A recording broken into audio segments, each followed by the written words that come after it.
Bonjour, on fait le point tout de suite sur les obligations internationales avec Cédric Morisseau qui est le gérant du fonds Amundi Oblig International chez Amundi. Cédric, bonjour. Bonjour Bogdan. Vous allez bien? Très bien. Alors le fonds a réalisé une très bonne performance en 2014-2015. 2015 s'annonce plutôt bien. Ouais. Il faut s'attendre néanmoins à avoir une perte inférieure due au niveau des taux aujourd'hui qui sont beaucoup plus bas. Mais on peut s'attendre à ce qu'il y ait de fortes opportunités dans le marché. Et si la volatilité est en plus au rendez-vous, l'année devrait bien s'annoncer. Qu'est-ce que vous retenez de ces 6 derniers mois? On a vu effectivement des taux très orientés à la baisse et une inflation effectivement orientée à la baisse également. Donc ça c'est bon ça. Ça, c'est plutôt bon pour un gérant obligataire. Ensuite, on va séparer G4 en deux parties. On a deux économies qui sont plutôt très dynamiques, comme les États-Unis et l'Angleterre.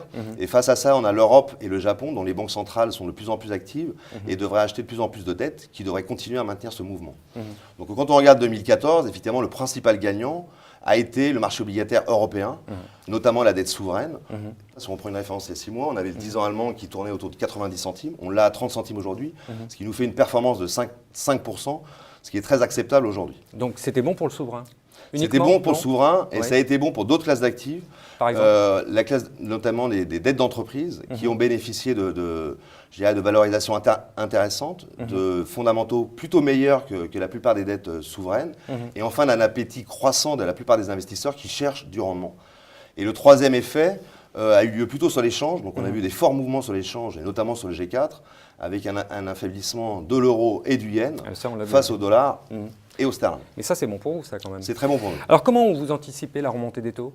On a les États-Unis et l'Angleterre, on s'attend effectivement à des hausses de taux plutôt dans la deuxième partie de l'année, mais graduelles, qui devraient être graduelles, qui devraient accompagner une amélioration durable de leurs économies, tant au niveau de la croissance que du marché de l'emploi et de l'inflation. Et effectivement, on a une situation un peu différente, notamment dans la zone euro et au Japon. On a vu notamment les banques centrales être de plus en plus actives et se mettre à acheter des obligations. Donc effectivement, de ce côté-là, on s'attend à aucune hausse des taux. Je reviens un petit peu sur les obligations privées. Les taux sont au plus bas quand même. Comment vous allez faire pour gagner de l'argent en 2015? La plupart des gérants, quand ils gèrent leur portefeuille, font des arbitrages. Alors des arbitrages soit à l'intérieur d'une classe d'actifs, entre différents pays, entre différents secteurs, soit entre classes d'actifs.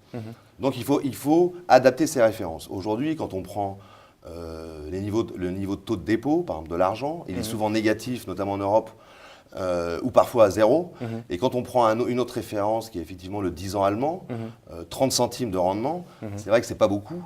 Et donc il faut relativiser. Et donc il faut relativiser ces dettes d'entreprise qui, elles, continuent à offrir en relatif un potentiel de gain non négligeable et un potentiel de rendement tout à fait intéressant. Parce que moi j'ai un peu l'impression qu'on est dans un scénario à la japonaise quand même. Il faut adapter ses références et c'est pour cela qu'effectivement générer aujourd'hui 4% n'a rien à voir avec générer 4% il y a encore 10 ans. Alors comment vous allez adapter le portefeuille par rapport à ça? Alors il y a deux caractéristiques au nouvel environnement. Des taux bas, on l'a vu. Et deuxième point, c'est qu'on a une volatilité qui a beaucoup baissé, notamment sur le moyen terme et sur le long terme. Alors comment fait-on? Il y a 3 axes. Le premier axe, ça va être d'être beaucoup plus actif sur des positions relatives, c'est-à-dire éviter un peu plus le directionnel.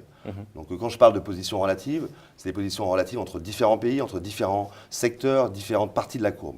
Donc ça, c'est le premier axe. Le deuxième axe, ça va être de mixer à différents horizons, donc de ne pas faire uniquement des positions long terme stratégiques, mais aussi d'avoir des positions sur le court terme qui bénéficieront d'une volatilité plus importante. D'accord. Le troisième axe, troisième axe, ça sera continuer effectivement d'avoir des positions de taux, mais aussi d'avoir des positions de devises.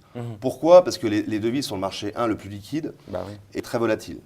Donc de par ces caractéristiques, il offre une forte diversification et une valeur ajoutée en termes de performance. Bon, on sent quand même qu'il y a des solutions, ça c'est bien. Peut-être un petit bémol pour 2015, non? On pense tous à la crise qui oppose l'Ukraine à la Russie. Bon, ça ok, on imagine. C'est vrai qu'une aggravation aurait des répercussions assez désastreuses sur la plupart des économies. Le deuxième risque, je dirais, c'est un risque de voir un effet négligeable sur les économies occidentales après tout ce qui a été fait au niveau de la politique monétaire et de la politique budgétaire. Donc qui aurait un effet effectivement assez dommageable sur les actifs risqués.